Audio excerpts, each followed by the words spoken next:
महाप्रभु जगन्नाथ आशीर्वाद रे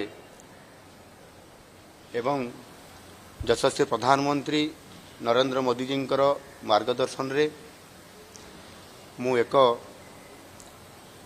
वरिष्ठ प्रतिनिधि मंडल सहित आज विदेश को जाऊँगी, सिंगापुर को जाऊँगी। मु आशा करुछि जे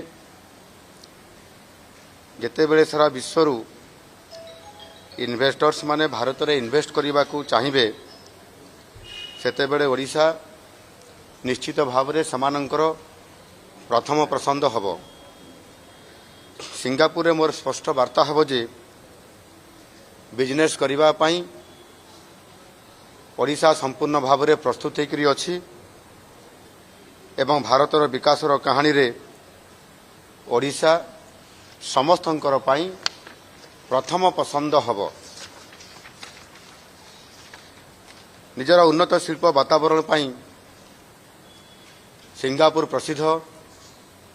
एठारे chemicals, petrochemicals, green energy, logistic, जहाज निर्माण, आर्थिक सेवा, इलेक्ट्रॉनिक्स और सेमीकंडक्टर, खाद्य प्रक्रियाकरण और वस्त्र निर्माण आदि क्षेत्र में विश्वर बड़ बड़ कंपनी माने सेठी काम करुछंती।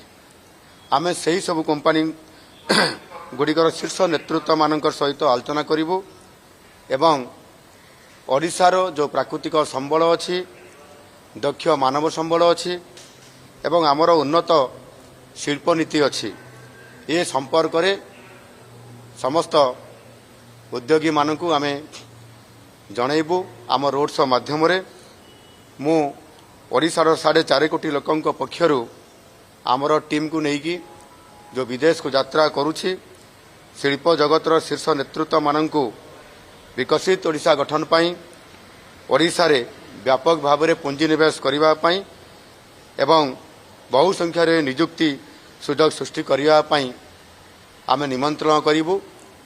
निश्चित भाव में मु आशा करुछि ताहा आगामी दिन में ओडिशा रे एभली जो गोटे नूतन वातावरण सृष्टि होइछि एवं ताहा सहित मध्य एठी डबल इंजिन सरकार आज संपूर्ण भाव में प्रस्तुत होकर रही।